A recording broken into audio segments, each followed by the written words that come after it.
Oramos em nome de Jesus. Eis aqui o teu filho, o presbítero Altair, ministro da tua palavra, Senhor. Usa ele como um instrumento nessa noite, que os nossos corações possam estar abertos para receber a tua palavra, guardá-la no nosso coração, Senhor, e principalmente aplicá-la no nosso dia a dia, Senhor, na nossa convivência com as pessoas, com a nossa família. Assim nós te pedimos em nome de Jesus. Amém. Cumprimentamos o povo de Deus com a paz do Senhor Jesus. Uma bênção de Deus. O culto está maravilhoso para a glória do Senhor Jesus. E vamos continuar cultuando ao Senhor.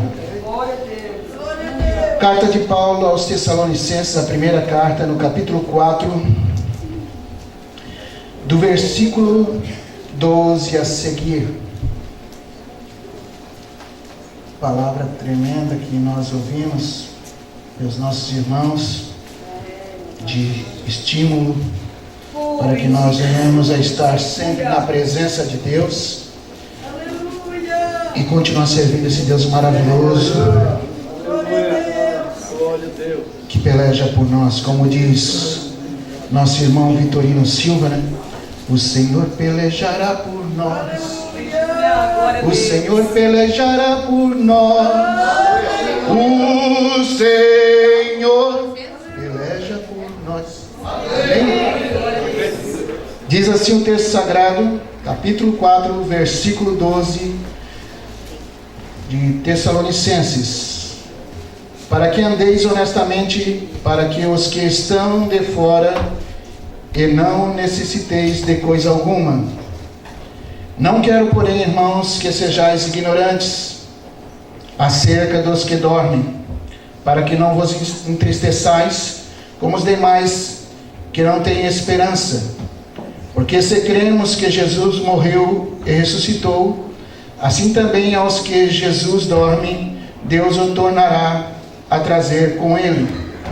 Dizemos-vos, pois, isto pela palavra do Senhor, que nós, os que ficarmos vivos para a vinda do Senhor, não precederemos os que dormem, porque o mesmo Senhor descerá do céu com alarindo e com voz de arcanjo e com trombeta de Deus, e os que morrerem em Cristo ressuscitarão primeiro.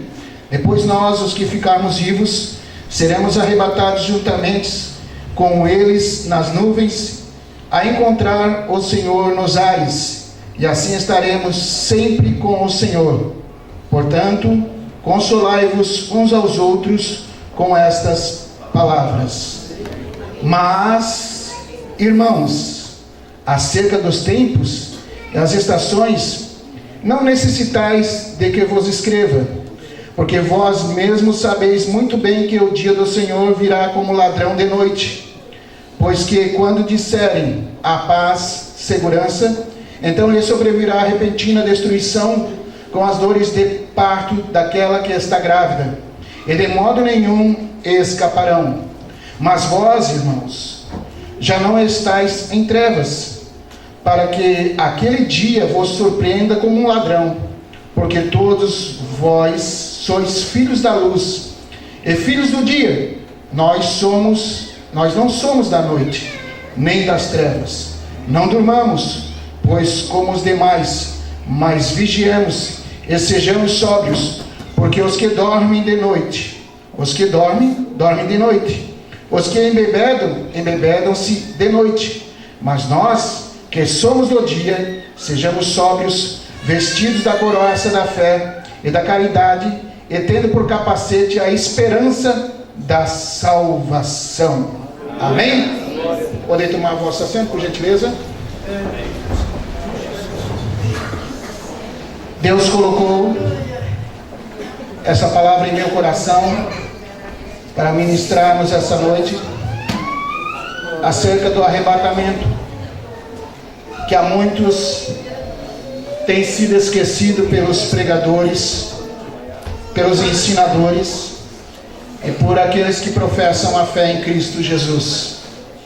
Sabemos que o dia qual nós estamos vivendo são dias difíceis, dias trabalhosos, dias a qual está difícil buscar a presença do Senhor, porque as trevas estão cada vez mais vir sobre a igreja. Mas nós guardemos uma viva esperança do nosso Cristo, nosso Senhor e Salvador Jesus Cristo, que as portas do inferno não prevalecem contra a igreja do Senhor. E continuamos com essa mesma esperança acerca da demonstração a qual Paulo nos ensinou, que nós não somos da noite e nós não devemos estar dormindo, nós somos do dia. Nós não nos embriagamos com as coisas deste mundo, mas nós procuramos estar na presença do nosso Deus.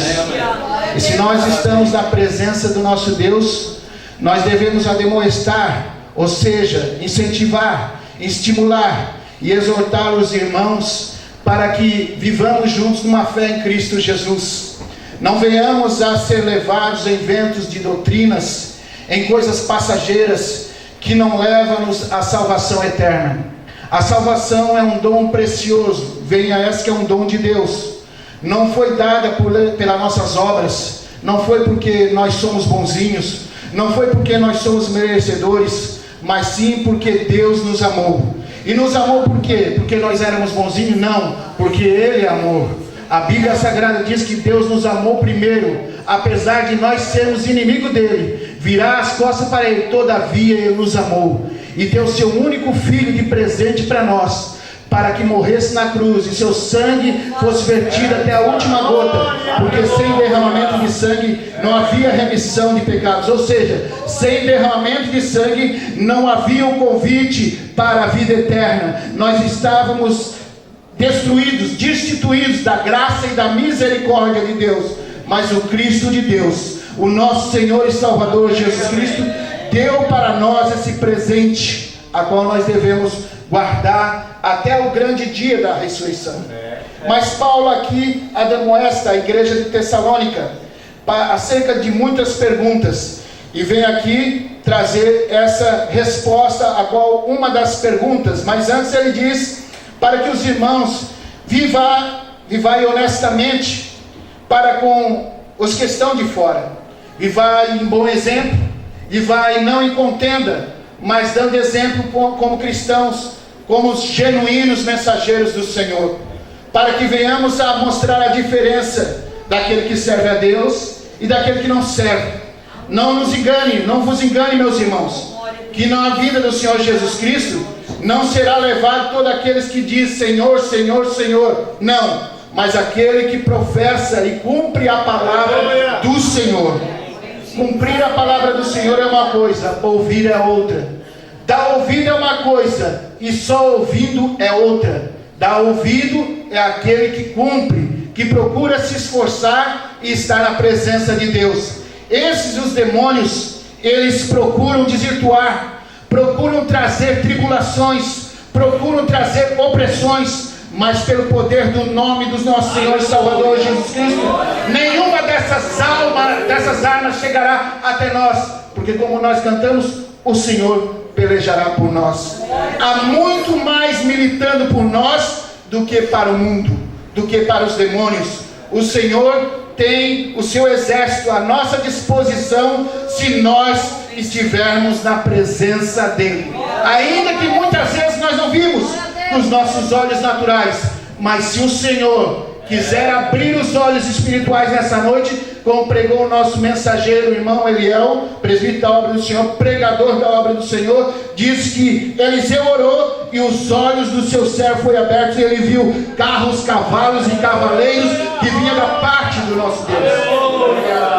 Meus queridos irmãos, Paulo então admoesta para que nós vivamos em paz, para que nós estejamos na presença dele, para que nós venhamos a buscar a misericórdia dele e não venhamos a ficar sem esperança, porque muitos estão numa esperança fictícia, muitos estão através do movimento da nova era e muitos estão através da fé fingida, a fé positivista, a fé do pensamento positivo. O Deus que tomará da cá, um Deus que precisa exigir dele e colocar, parece, Deus na parede, que não se coloca Deus na parede para receber alguma coisa. Nós vivemos num momento a qual é um momento de decisão, um momento de escolha, um momento a qual, semelhante ao povo de Israel, ou nós escolhemos a servir a Deus, ou escolhemos servir ao mundo, ou nós escolhemos a Baal, ou escolhemos o Senhor. É um momento decisivo, um momento de escolha.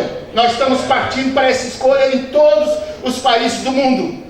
Os países do mundo estão aí nas escolhas para colocar um líder para governar as suas nações. Nós estamos caminhando para o próximo ano para colocar um novo governante. E vocês podem olhar a qual a mídia está colocando que não existe remédio. Existe um câncer muito cruento que está destruindo a sociedade dos seres humanos. Não é só aqui no Brasil. A corrupção está generalizada, porque o pecado está assolando as nações. E o Senhor adverte através do seu Espírito Santo: não quero, pois, irmãos, que sejais ignorantes acerca dos que dormem, para que não vos entristeçais como os demais que não têm esperança. Sabe por que a igreja, em partes, não dizemos igreja ou congregações, ou um povo que se diz cristão, ou um povo que se diz evangélico, estão perdendo a esperança sobre o arrebatamento? Porque a esperança deles está no governante aqui da terra. A esperança deles está numa mudança de clima, numa mudança de riquezas, numa mudança de poder econômico. E isso não vai acontecer. Os dias vão ficar piores, os dias vão ficar difíceis. No tempo da igreja primitiva, os cristãos eram perseguidos por causa que professavam o nome do nosso Senhor e Salvador Jesus Cristo. Eles não se diziam cristão, eles se diziam seguidor do Nazareno. E muitos diziam: esses aí são da seita do caminho. Jesus dizia que ele era o caminho, a verdade e a vida. E a seita começou a ser lembrada como a seita do caminho. Mas de tanto eles olhar os testamentos, as doutrinas de Cristo, eles começaram a mudar o nome daqueles homens, daquelas mulheres que não negavam a sua fé, apesar de ser levado à morte nas arenas, para os leões devorarem, apesar de ser crucificados, apesar de ser decapitados, eles não negavam a sua fé, porque estavam presentes na vida deles a pessoa majestosa do Espírito Santo. O Espírito Santo estava habitando na vida deles, e eles não negavam a sua fé, de forma que o sangue daquele justo estava derramando nas arenas. Mas porém a igreja crescia, mas crescia não só em número, mas em poder de Deus também. O poder da oração era tão grande, diz no livro do Atos dos Apóstolos, que quando a igreja orava, o chão estremecia. O chão estremecia, meus irmãos, do poder de Deus. As portas dos cárceres eram abertas do poder de Deus. Tinha revelações de anjos do Senhor, do poder de Deus. Hoje nós estamos passando por dias difíceis, a qual a ministração da palavra de Deus, entre aspas, está sendo eloquente, está sendo muito bonita, está sendo muito histórica, mas há ausência do poder de Deus na vida dos ministros, daqueles que professam a fé no Cristo de Deus. E sem poder de Deus não há como vencer o mundo. Sem poder de Deus não há como vencer Satanás. Satanás não tem medo de título, Satanás não tem medo de ideologia, Satanás não tem medo de uma fé fingida. Satanás tem medo é da presença de Deus na vida dos homens. Foi por isso que Moisés, na sabedoria divina, quando Deus disse que não iria junto com ele, Moisés disse: eu não arredo o pé, nessa linguagem de hoje, eu não saio daqui desse lugar se a tua presença não for conosco. Deus diz: eu mandarei um anjo. Não, eu não quero um anjo, eu quero a tua presença na nossa vida. Não se conforme, apesar dos anjos ser nossos amigos, apesar dos anjos ser nossos auxiliadores, mas nós queremos a presença do Espírito Santo da nossa vida. Não deixe o Espírito Santo sair da sua vida, para que não morra a esperança do dia do Senhor, do dia do arrebatamento, para que flua dentro do vosso coração essa esperança de um dia se encontrar com o Senhor nos ares, para que surge cada vez, dia após dia, e alimente essa esperança de ser arrebatado e se encontrar com o Senhor nos ares, para que você professe essa viva esperança, mesmo que seja na frente de magistrados, na faculdade, no colégio, aonde você estiver, onde pessoas tentarão fazer chocarrice de ti, você não se envergonhe e dizer: eu sirvo o Cristo de Deus, o mensageiro genuíno, eu sou servo do Deus Altíssimo. E nós vemos hoje uma inversão de valores, a qual muitos que se dizem professantes da fé estão misturando os valores, e parece que nós achamos bonito isso. Há uma certa covardia da parte dos homens que se dizem homens de Deus, que parecem não querem professar a fé genuína e precisam de uma fé pagã para lhe auxiliar, com medo que venham as consequências de dizer: é porque ele é cristão, é porque ele serve a esse nazareno, é porque ele é crente, é porque ele é pastor, então usa um pouquinho do poderes das trevas para poder servir de escudo para mim, para que eu não vá preso, para que eu não sofra as consequências. Meus irmãos, Deus quer que você seja um cristão genuíno, Deus quer que você dê testemunho dele, Deus quer que você faça a diferença entre a luz e as trevas. E quando Deus fala luz, não é luz negra não, porque nós que fomos do mundo sabemos que tem a luz negra.